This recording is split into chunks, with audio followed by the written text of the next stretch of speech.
Avalanche's AVAX has rallied up over 19% since the 6th of September. Is now the time to go long on AVAX, or are we about to see a bearish turn in the market? In today's video, I'm going to be taking a look at the technical analysis on the AVAX token, sharing my thoughts and opinions as to where I think it is going. As I get into today's video, smash that like button if you're new, subscribe, and let's take a look at what's going on with AVAX here on the 1 day and 1 week time frame. So here we have AVAX paired up with USDT. This is the 1 day Binance chart. And we can see that we've had a great run to the upside.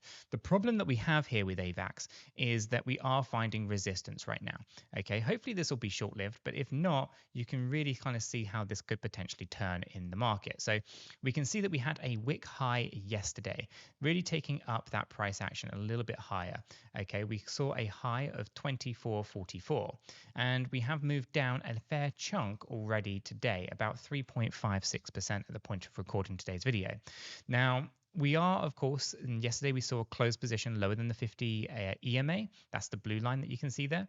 And we are still above the 50 SMA, which is the yellow line. And the yellow line is coming in here, or the 50 SMA is coming in at 23.43 on the chart. So we are looking at either finding support on that 50 SMA or a breakdown from that 50 SMA. Okay, and there's going to be very important turns in the market for AVAX, right?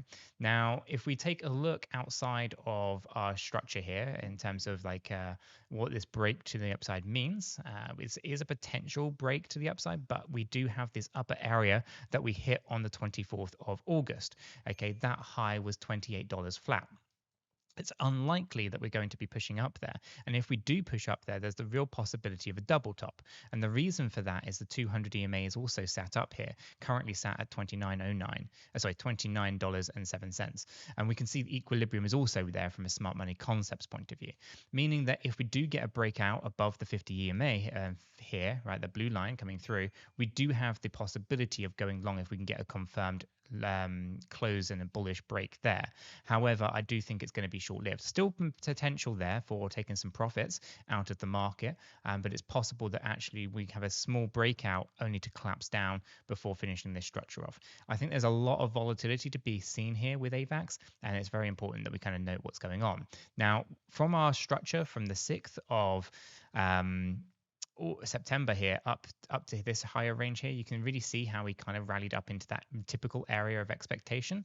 But we have, of course, from here seen this move to the downside. So it actually came on the 1.236 there, essentially meaning that we hit those kind of upper areas of expectation and we saw this big slippage to the downside.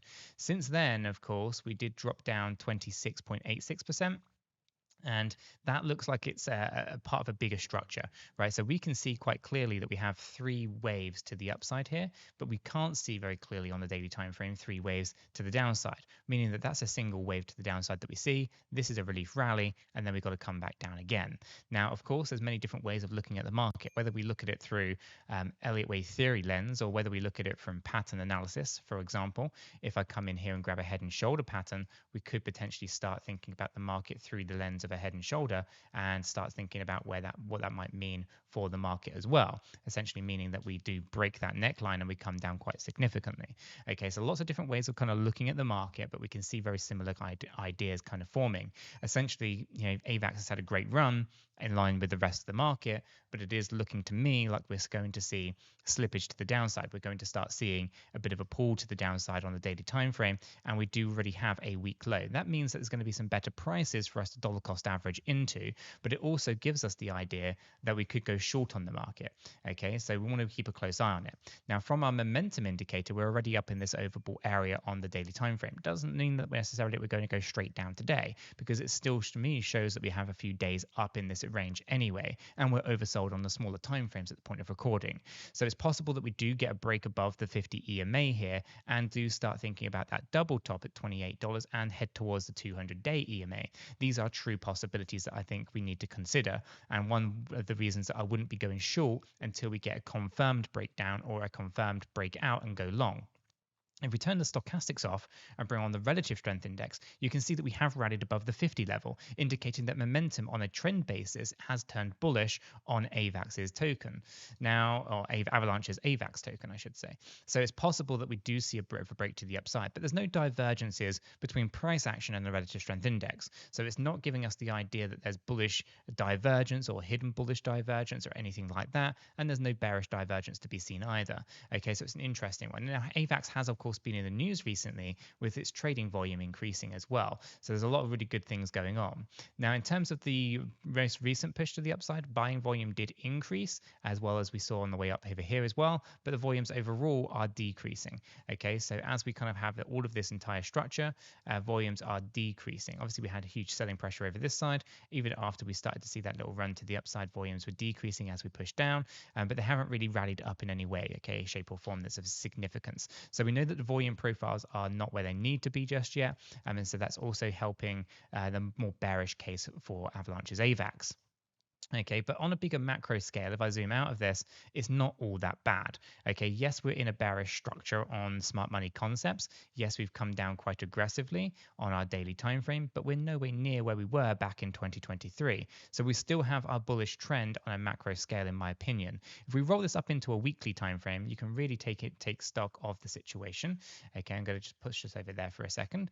Here you can see that we were expecting the price action to come down to this previous range around kind of that $18.69 to the range of $23.64. As you see right inside here, we did come down a little bit deeper on the 5th of August, right? That low was 17.29. And there is the fair value gap sitting down here as well. So for the most part, we need to consider what this might mean. If we take into consideration this entire structure, we should be thinking about the price action potentially coming down quite aggressively in the next few weeks or so, in my opinion. Okay, this would be putting us in the kind of a range for accumulation, anything lower than that 23.63. That there is going to be a key area for me, in my opinion. 23.73, sorry. That's going to be a key area for me in terms of where I think the price action should be kind of heading. Now, we have the low possibility of 10.94, which will be great buying opportunities. It would fill out the fair value gap. And this particular area that I've put on here, guys, between 10.94 and the 23.73 is a typical retracement for a wave 2. Okay, and what I mean by that is that we could be looking for a very explosive run to the upside should we come down to these lower ranges. And ideally, and I want to kind of stress this because I know Elliott wave theory can be rather complex, is that we want this to go as low as possible. So we kind of want to come down as low as we possibly can, not just for buying opportunities, but for the ease of actually going ahead and hitting those impulsive trigger points at a later date. The lower that we go now, the easier it becomes to turn into a trend on Elliott wave theory later. Okay, so this is kind of why you want the pain up front so that you can enjoy all the benefits in 2025. Okay, now AVAX is a very strong contender to do incredibly well, in my opinion, in 2025. And so my kind of expectations on price are going to be kind of on the conservative side between $83 and $134, okay, which means no new all-time high, but that's going to be my conservative target. And we are going to be looking for a breakout to happen up here at the 292.25. Okay, that's going to be the area where we do find ourselves with a true breakout situation for Avalanche's AVAX, right? And I'm going to just go ahead and label this up quickly with he says, I'm going to label it up with a 1.618 template. Just going to go ahead and draw that on there so that we can, I'm really messing this up today. Let me try that again and actually put this on. I don't edit. So yeah, let's try that again.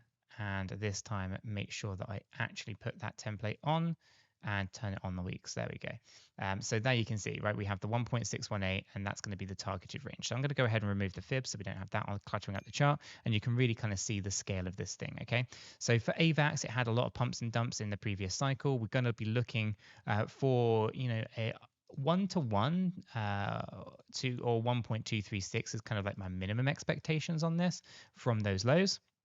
that's going to put it actually significantly higher, more towards kind of that kind of moon boy kind of target of, I guess, $1,400 to $5,000. Not a guarantee, of course, but you can see here that that 1.618 target that we have on the smaller scale comes in right between the 0.618 and the 702. That's going to be key, and so is the 786. These are going to be key areas for me, in my opinion, because what I'm expecting to kind of see for AVAX is going to be something to this effect, where we have that kind of wave 2, we come up into this upper area of resistance, we have a small wave 4, and we finish it off like so. Okay, that's going to be my bull market kind of expectations for Avalanche's AVAX, right? Which puts us in that range of, I'm going to say $400 range for Avalanche's AVAX, which means pretty decent percentage gains from our current price. We'll be talking kind of moving up into that range of about 1,800%. If we go to go any higher, we're talking, quite a few 1,000% gains.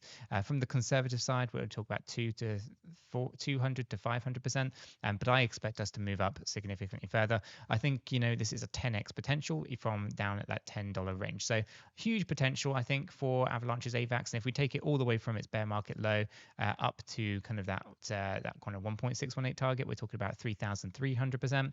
Take it up to that $485 target, we're talking about 5,500%. So some really good gains on Avalanche's AVAX, in my opinion, during that next kind of cycle to the upside.